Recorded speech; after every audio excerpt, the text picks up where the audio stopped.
Hello guys, welcome to my YouTube channel study hub. आज के lecture में हम देखने जा रहे हैं relation and their representations. So चलते हैं अपने लेक्चर की तरफ। Relation and its types are one of the most important topic in set theory. हमारे पास रिलेशन और जो उसकी टाइप्स हैं वो सेट थ्योरी का मोस्ट इंपॉर्टेंट टॉपिक है।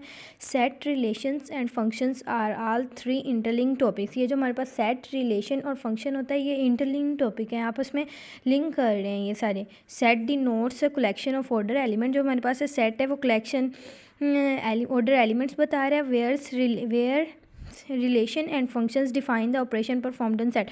ये हमारे पास ऑर्डर सेट डिनोट कर रहा है collection of order elements, while जो रिलेशन और फंक्शन है ना वो डिफाइन कर रहे हैं ऑपरेशन जो परफॉर्म हो रहे हैं सेट पे। ठीक है, relation defines the connection between to given set. ठीक है, हमारे पास जो रिलेशन है वो डिफाइन करता है कनेक्शन, किसी चीज़ के दरमियान कोई कनेक्शन होगा, कुछ इंटरलिंक चीज़ें होंगी तभी तो वो हमारे पास रिलेशन बनता है। सो चलते हैं नेक्स्ट, देखते हैं इसकी डिफ़ाइन। तो गाइज़ ये इसकी प्रॉपर डिफ़ाइन है रिलेशन की। A relation in mathematics defines the relationship between two different sets of information. वही बात होगी कि हमारे पास रिलेशन मैथमेटिक्स में क्या होता है, relationship between two different sets of information हमारे पास रिलेशन कहलाता है। If two sets are considered the relation between them will be establish. जब हमारे पास दो सेट कंसीडर हो जाते हैं तो उनके दरमियान जो कुछ हो रहा होता है वो इंटरलिंक्ड हो रही होती हैं चीज़ें, हमारे पास रिलेशन इस्टेब्लिश हो जाता है। If there is a connection between two elements और टू और मोर नॉन एम्प्टी सेट। अब इसकी एग्जांपल देख लेते हैं। In the morning assembly at school students are supposed to stand in a queue in ascending order of the height of all the students। कि हमारी morning assembly है और उसमें स्टूडेंट खड़े हो रहे हैं क्यू में असेंडिंग ऑर्डर में। This defines N order relation between the student and their height.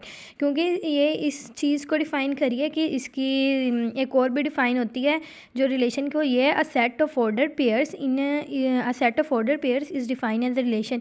जो हमारे पास सेट ऑफ ऑर्डर पेयर है वो भी हमारे पास रिलेशन कहलाता है। और यहाँ पे हमारे पास मॉर्निंग असेंबली में जब स्टूडेंट्स असेंडिंग ऑर्डर में खड़े हो रहे हैं तो ऑर्डर एक रिलेशन हो गया, तो हम उसे कह रहे हैं हमारे पास रिलेशन। ठीक है, अब देख लेते हैं रिलेशन की एग्जांपल। लाइक हमारे पास ये ए सेट है, ये बी है। ठीक है, अब हम लोगों ने 1 2 5 7 ले लिया ए में और बी में ए सी एम एन। अब हम 1 सी के साथ रिलेशन बना रहे हैं, 2 एन 5 ए और 7 एन।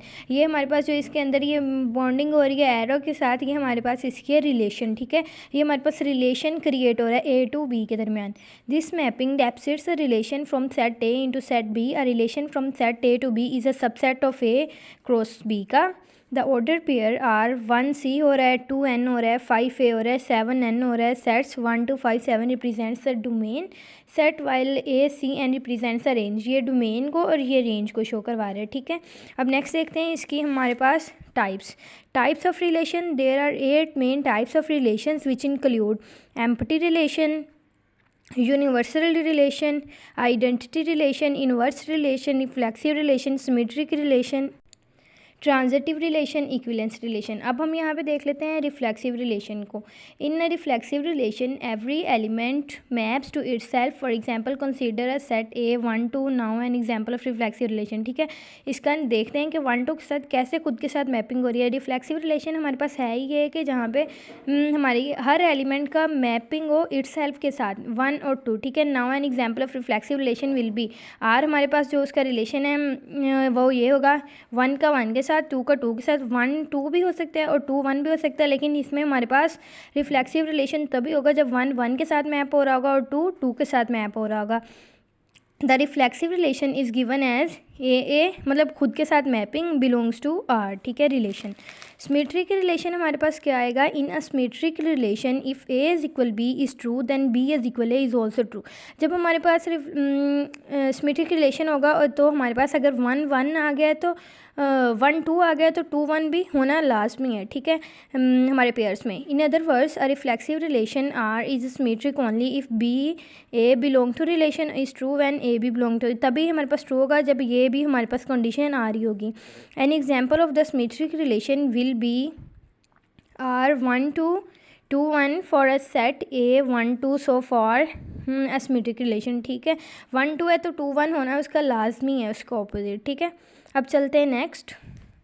उसको रिलेशन के फॉर्म में इस तरह लिखेंगे, ए रिलेशन बी रिलेशन ए और हमारे पास ए भी बिलोंग कर रहा है ए के साथ। ठीक है, ट्रांजिटिव रिलेशन को देख लेते हैं। For transitive relation X Y belong कर रहे हो आर के साथ, वाई जी बिलोंग कर रहा हो आर के साथ, देन एक्स जी भी बिलोंग कर रहा हो हमारे पास आर के साथ। For a transitive relation B, B relation C, A relation C, A B C भी सारे बिलोंग कर रहे हो एक साथ।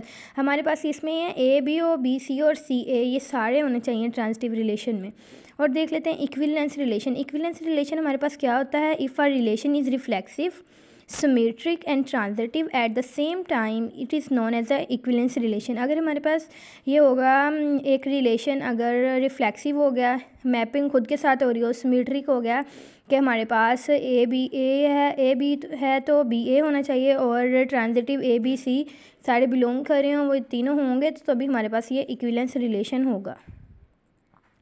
तो आज तक का था यहीं तक का लेक्चर, तो बाकी कल डिस्कस करेंगे irreflexive relation, anti symmetric relation और नेक्स्ट और इनके फर्दर एग्जाम्पल।